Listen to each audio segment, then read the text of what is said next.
Hello दोस्तों, dictation start होगी 3 second बाद।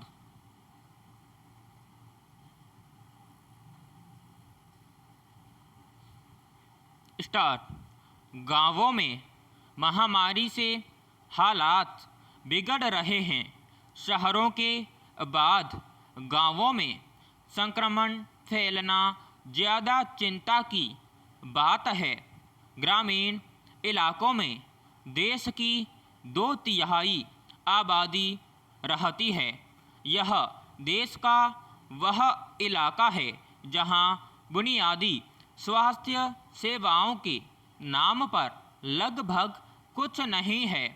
पिछले दिनों उत्तर प्रदेश और बिहार में गंगा किनारे जिस बड़ी संख्या में दफन और बहते शव मिले, उससे पता चलता है कि गांवों में महामारी से किस तरह लोग मर रहे हैं।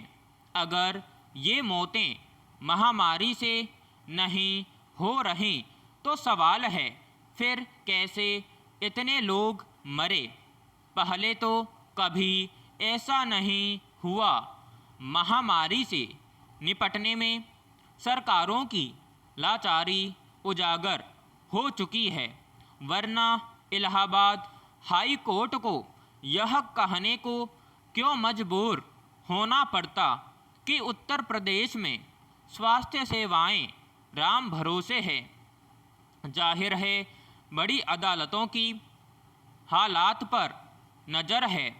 सरकारों के कामकाज की संस्कृति और आमजन के प्रति लापरवाह रवैये की हकीकत भी मालूम है। ऐसा सिर्फ उत्तर प्रदेश में ही नहीं, बिहार, गुजरात, मध्य प्रदेश आदि राज्यों में कमोबेश एक जैसे हालात हैं।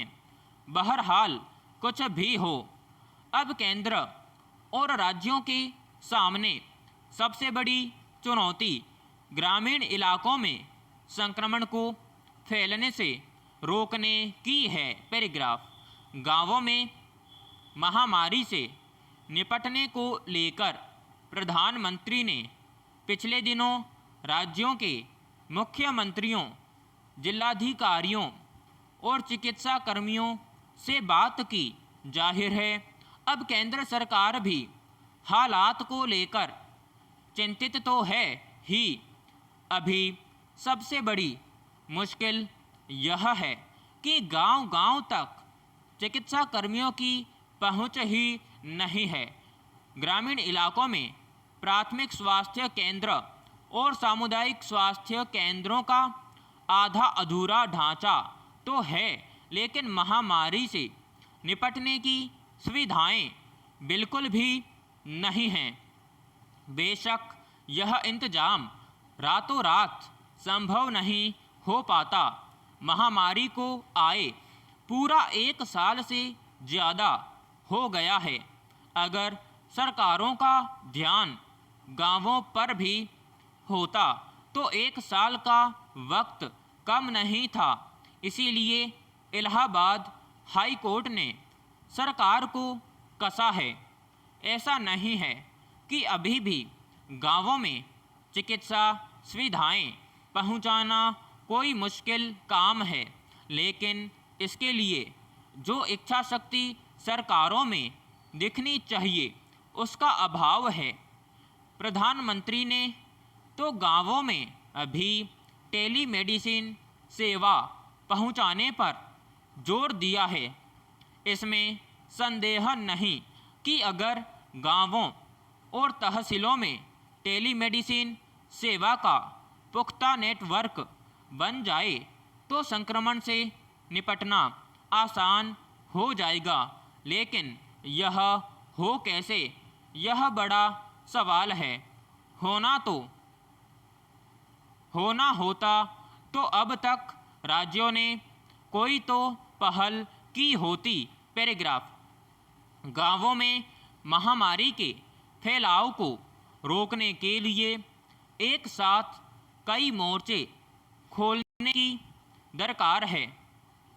इसीलिए विशेषज्ञ बार बार ग्रामीण इलाकों के लिए कारगर रणनीति बनाने पर जोर दे रहे हैं।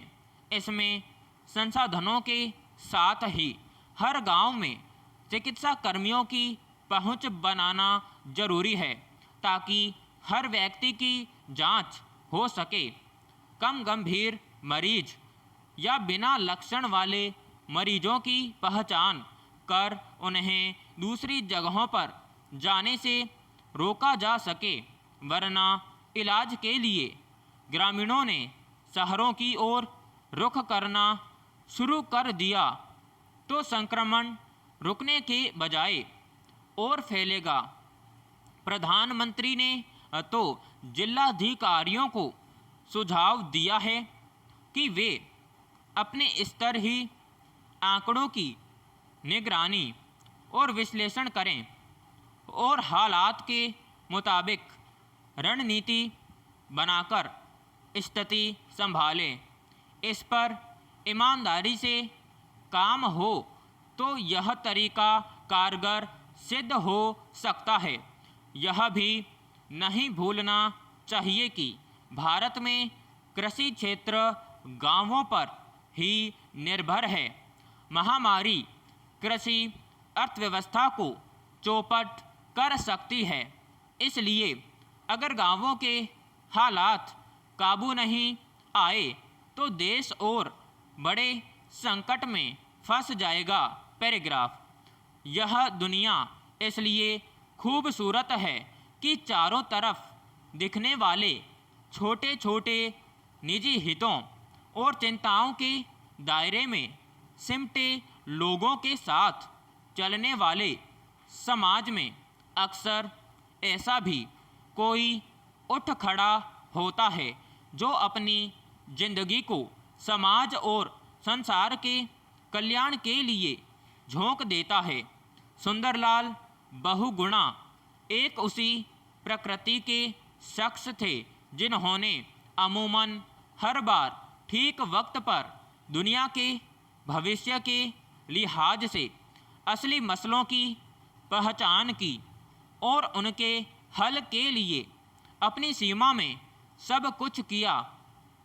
अंदाज़ा इससे लगाया जा सकता है कि जिस उम्र में किसी बच्चे के पढ़ने लिखने या खेलने कूदने से उसका परिवार और समाज खुश होता है, उस दौर में उन्होंने राजनीति की दुनिया में अपने कदम रख दिए। उत्तराखंड के टिहरी में 9 जनवरी 1927 को जन्मे सुंदरलाल बहुगुणा ने महज 13 साल की उम्र में गांधी जी की प्रेरणा से यह तय कर लिया कि कैसे अहिंसा के रास्ते पर चलकर देश और समाज की समस्याओं का हल करना है। विराम समाप्त।